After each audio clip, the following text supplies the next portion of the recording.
নমস্কার, শুভ সকাল। রাই and Susmita's blog নিয়ে চলে এলাম নতুন একটা ভিডিওয়।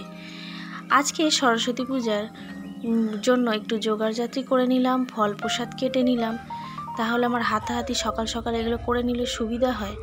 আমার মেয়েটা এই সময় ঘুমোচ্ছে, আর যদি একবার রাই উঠে পড়ে তো এগুলো তো আর কিছুই করতে দেবে না, শুধু চিৎকার করবে আর এগুলো ধরে নিয়ে এদিক ওদিক সেদিক চারিদিকে ফেলার চেষ্টা করবে। তাই জন্য ও যখন ঘুমোচ্ছে আমি এদিকটা একটু করে রাখছি। আগের দিনকেই রাত্রিবেলা আমি সরস্বতী ঠাকুরটা একটু রং করে নিয়েছিলাম।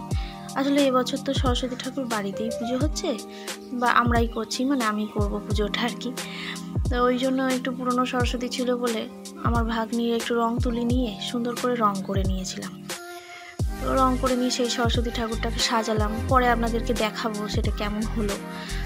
তো এখন এই ফল প্রসাদগুলো কেটে সব কিছু জোগাড়জাতি করে নিই। আগে ফুল টুল ধুয়ে রেখেছিলাম, ঠাকুর ঘর পরিষ্কার করে নিয়েছিলাম। তো আমি একটু পরেই পুজো করতে বসবো। এখন এগুলোর জোগাড়জাতি করে নিই। দেখুন কি কি করছি না করছি আর কেমন হচ্ছে একটু জানাবেন, কারণ আমি প্রথম নতুন ব্লগ বানাচ্ছি, ঠিক কেমনটা করতে পারছি ব্লগটা সেটা আমি বুঝতে পারছি না। আমার কাছে স্ট্যান্ডও নেই, তাই আমার একটু অসুবিধাও হয়। তো দেখছি পরে কিছু ব্যবস্থা করা যায় কিনা। আপনারা প্লিজ আমার একটু পাশে থাকবেন, তাতেই আমার সব কিছু ঠিকঠাক থাকবে। আমি এই ভিডিওটা করতে চাইছি, নিজের একটু ভালো লাগাও আছে এর মধ্যে। আসলে সব কিছুর শেষে এই ভিডিওটা যখন করি তখন একটা কেমন শান্তি পাই। তো আপনারা প্লিজ এটাতে একটু কমেন্ট করে জানাবেন, যদি কোনো প্রবলেম হয় সেটাও আমাকে জানাবেন, তাহলে আমি আপনাদের থেকে কিছু শিখে নিতে পারবো আর কি। দেখুন, সব কিছুরই শেখার তো আর বয়স হয় না, আর সব কিছুরই নতুনত্ব একটা আছে, সব কিছুরই ভুলভ্রান্তিও আছে, মানুষ মাত্রই ভুল হয়। তো আমারও অনেক কিছু ভুলভ্রান্তি আছে, তো সেগুলোকে একটু বলে দেবেন, যদি জানেন তো আমাকে বলে দেবেন, তাহলে আমি সেটা সংশোধন করে একটু নতুন ভিডিও নতুন করে সুন্দর করে বানানোর চেষ্টা করব। আর এই পুজোতেও যদি কোনো কিছু ভুলভ্রান্তি থাকে তাহলে একটু বলবেন। যদিও খুব একটা ভালো করে তো ভিডিও করতে পারি না, স্ট্যান্ডটা এখানে আমার নেই, আর কেউ ফোনটা ধরে সেরকম ধরারও নেই, তো আমাকে একা একাই এগুলো করতে হয়। তো একটু খুব একটা পিকচার কোয়ালিটি ভালোও হয় না। তো পরে চেষ্টা করবো আপনাদেরকে সুন্দর করে ভালো করে ভিডিওটা দেখানোর জন্য। তা এখন আমি এগুলো করে রাখি যাতে আমার সুবিধা হয়। একটু দেখুন কি করছি না করছি।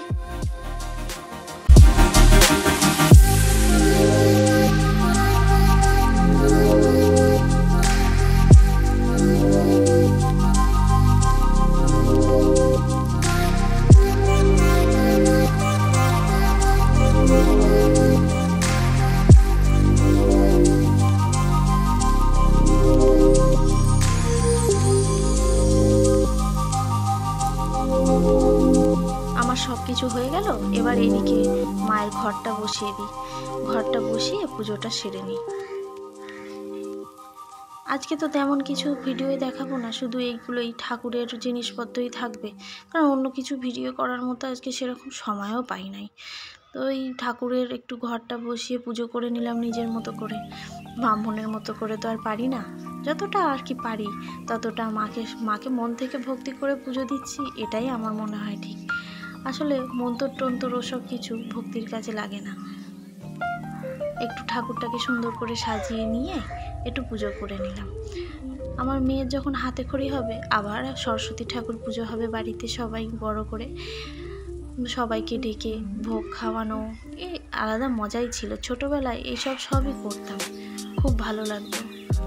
আমার মেয়ে যখন বড় হবে, আমার মেয়ের সাথে আমিও একটু ছোট হয়ে যাব, ছোট হয়ে গিয়ে ওর সাথে আবার মজা করার করব, কারণ ও তো ছোট, ওকে তো সবটা শেখাতে হবে, আর ও বড় হয়ে এগুলোই তখন মিস করবে। তাই জন্য এখন থেকে ওর যাতে সব কিছু এনজয় করতে পারে, তার জন্য ওকে নিয়ে আমি এইসব সরস্বতী পুজোয় কী কী করে না করে শিখিয়ে দেবো। যেমন সকালবেলা উঠে স্নান করা,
যাই হোক, আজকের ভিডিওতে আমি শুধু আজ ঠাকুর পুজোটাই দেখালাম। কেমন হলো আমাকে প্লিজ জানাবেন, প্লিজ কমেন্ট করবেন, লাইক করবেন অ্যান্ড সাবস্ক্রাইব করবেন।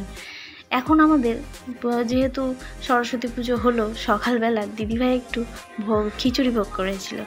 তো বেশি কিছু তো এরকম পারলো না, টাইম ছিল না, তো খিচুড়ি, বেগুন ভাজা আর কুমড়োর চপ। দেখুন